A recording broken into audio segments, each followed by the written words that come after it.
If you don't want to grow your own onions because they're like $1 a bag in the supermarket, I need you to go and sit in the corner and rethink your life for me real quick. They're bugger easy to grow. You grow them during the winter and spring when you got stuff else going on in the garden. And you get to actually grow big, delicious, gourmet, organic, bougie varieties. Not those stinky little brown ones that smell like farts that you get in the supermarket. And there's a reason they're cheap.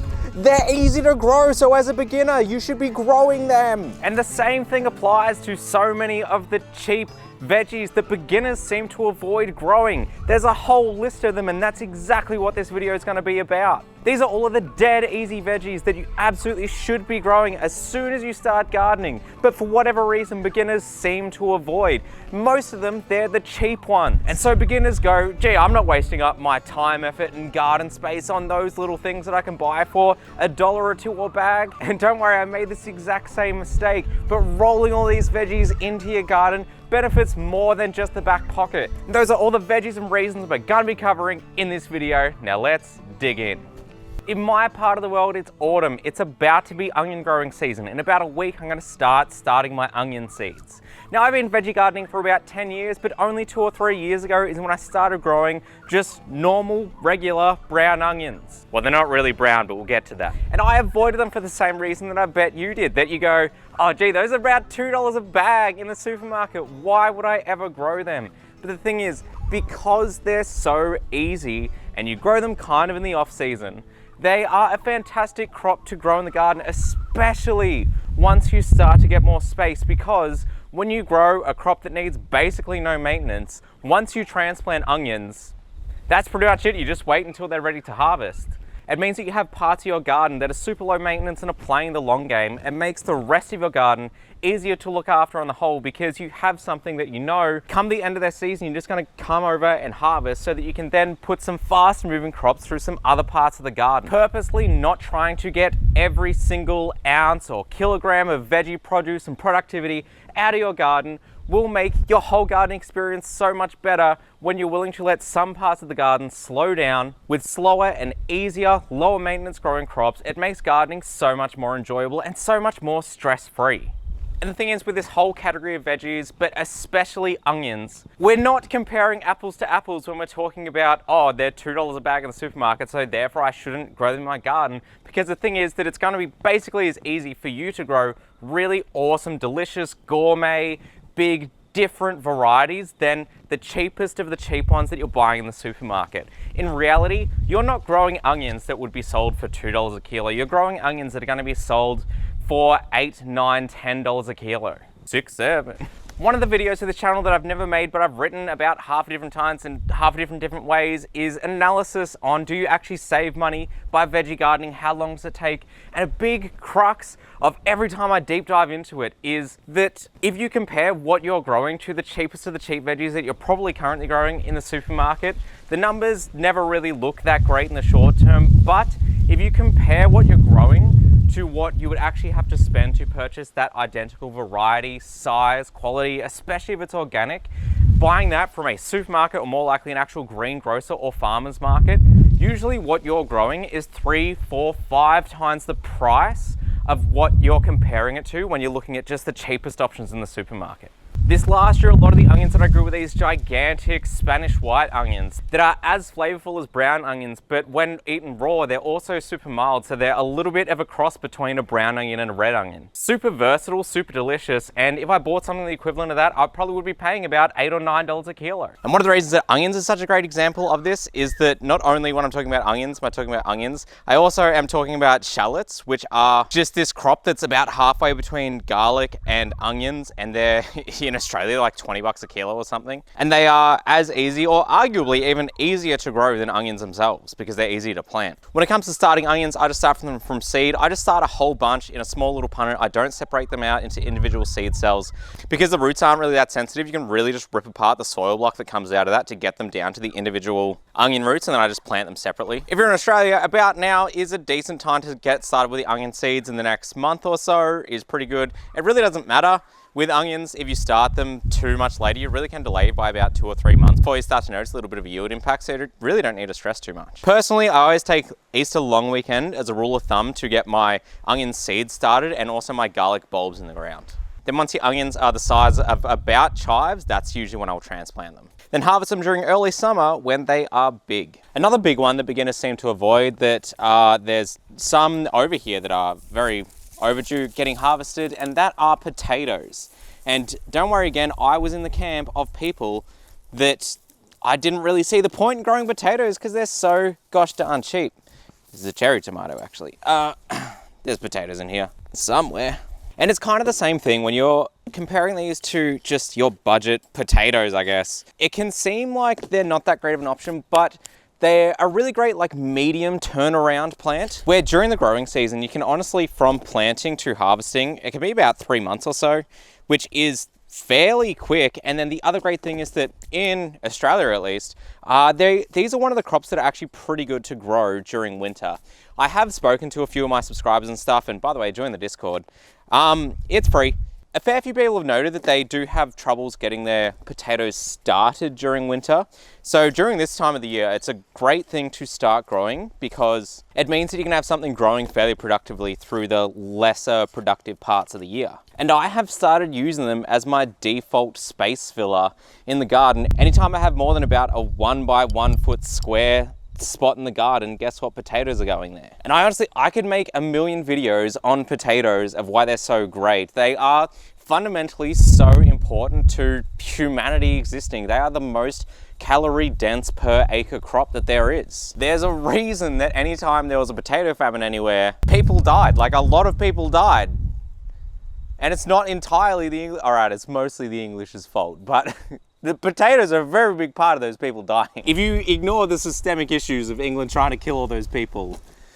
And the funny thing is that you don't even know which potato famine I'm discussing. There's multiple countries that this could apply to. We've gone so far off track. Potatoes are great. When it comes to the prices of potatoes, you don't get as crazy a wide berth with different price ranges that you can get potatoes at, but definitely still just try and stick to the higher upmarket ones. There will definitely be varieties that grow super well in your area. And you can also look into potatoes that work well in a culinary sense in the types of foods that you like to make. Me personally, these are Sebagos, which are an Australian equivalent of, I think, russets. Like, what's the really good chip potato that like the UK and stuff has? I think that's russets. But anyway, these are Sebagos. One thing to note about potatoes, and it's one of the things that scared me about planting them at first, is that you can disease your soil if you run into this type of potato blight, where you then can't grow a bunch of plants in the same family in that area for up to a couple of years. More than likely, you're not going to run into that issue. If you are really risk adverse, you can just grow them in containers. But one of the other big things that you can do to prevent that is just grow multiple kinds of varieties of potatoes. So even though crop rotation is a practice that doesn't really apply to the home garden, it's kind of been disproven as something that you don't need to do in the home garden context. The problems that crop rotation solves, we can solve in so many other better ways, like just interplanting more.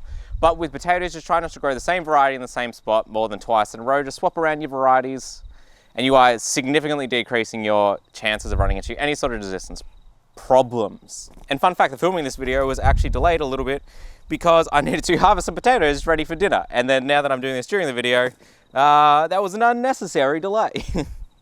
I knew there'd be more in here, there's way more. I've even gotten to the point where in some spots of the garden, like near these fruit trees, I've started using potatoes as a cover crop, as a sort of a natural living mulch, so that these leaves are helping to block sunlight from reaching the garden bed, helps keeps it cool, helps reduce problems with weeds. And then once every 2 or 3 months, I just pull out potatoes out of here. So you got to think about ways that you can use these slower growing, lower effort crops in ways that don't just straight up take garden space that you might be planting something else in. You can use them in really creative ways to pack everywhere around the garden. Beetroot's another one that I grow in all these sorts of areas all the time. Corn is one that highlights a very fun and interesting problem when it comes to using the garden to try and save a bit of cash.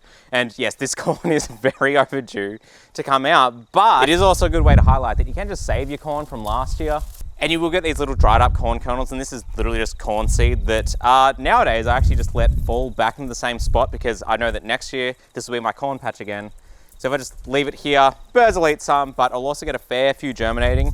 And this year, this entire corn crop has been planted just from little seedlings that popped up from last year from little bits of discarded corn kernel that I left in the exact same spot. Sidetracked. Anyway, the problem that corn highlights is kind of interesting is that corn gets really, really cheap at the time of year when your corn's going to be ready because it's in season, which is that kind of mid to late summer point when your corn is all ready and you are going to be really flush with corn for a couple of weeks, and then all of a sudden it's also about $1 a cob in the supermarket. So if you're able to work that out, you might go, maybe corn's not that worth growing, but corn is just one of the funnest garden veggies to grow. If you have kids, corn's one of the #1 veggies that I would be growing as long as it's in season properly, because it is the fastest growing veggie. The plant itself is actually a species of grass, fun fact. And it grows so fast that if you ever go to an actual cornfield at night when it's dead quiet, allegedly you can actually hear all of the corn stalks snapping and cracking and popping their way as they're growing so quick. But corn gets through its life cycle so quickly, you can grow it multiple times within a season, that it's something that I'll never not have in the garden, even though it's dirt cheap when it's usually due. And you can just keep your own crop going just by reusing the corn seeds that you harvest from 1 or 2 corn kernels, corn cobs each year. And for me personally, the crop that really changed my mind to this way of thinking, well, probably was onions, but the one that really got me on this path is carrots. Because carrots are about $2 a bag. They are dirt cheap, but the difference in flavor between growing the cheapest carrot seed and the cheapest bag of carrots in the supermarket is night and day. They're worlds apart. They're almost completely different, not even ingredients, completely different food. I mean, this is an overgrown carrot that is not good for eating, but as soon as you pull out an actual homegrown carrot, you will immediately be just punched in the face with aroma. You don't realize what carrots smell like until you grow them at home. This is going to the compost, but and if you watch me going, that's crazy, carrots don't really have a smell, that's probably because you haven't grown your own. Especially if you grow some sort of cool heirloom variety of rainbow carrots,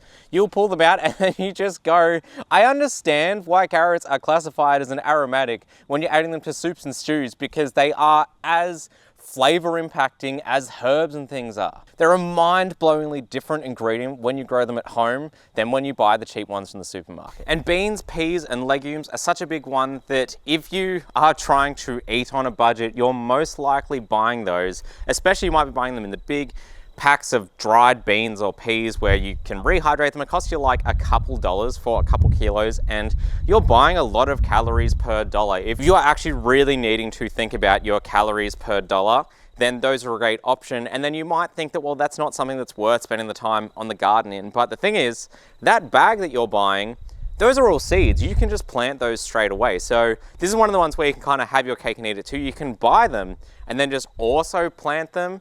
And because they are all just climbing plants, you can really fill out all of the little edges around your garden with peas, beans, legumes. You can get really creative with where these go. I don't have a whole lot going on in my garden at the moment, but I'm about to start planting them because they actually do pretty well through like the cooler months in Australia. I do have some ornamental sweet pea over here, but this is a great example of near a pathway or near the edge of a garden bed, putting in a DIY trellis, and you can increase where you're growing food. You can increase the productivity of your garden by growing something that doesn't really save you money. If you have garden beds against a wall or against a fence, try growing some of these climbing plants that are really cheap and really low maintenance. And the great thing about peas and beans is that if you neglect them completely, at least enough for them to get to their end of their life cycle and then just leave them alone, the pods full of peas and beans will just dry on their vine, and then guess what you have? You have dried peas and beans again. They're one of the #1 crops that I just fill my garden with because you can just plant them and then basically leave them alone. So you absolutely should not neglect growing cheaper veggies. They're cheap for a reason. They're easy, they're low maintenance. They take up space in your garden that other things aren't taking up. Use them in creative ways and then your garden becomes more productive, lower maintenance, and actually feeds you and your family, because a lot of these are really basic staple crops that either store well or are really high calorie. High calorie in a good way. Anyway, thank you so much for watching. This video doesn't have a sponsor. Thank you very much to the Patrons. Consider joining it. Consider buying some merch. Click here if you want to watch another episode. Click here if you want to subscribe. It really helps the video. Please remember to make sure to hit hype on the video if you have that option, because YouTube is weird. Having only a couple people hit that really does help the channel and the video grow. Thank you very much. I'll see you next time.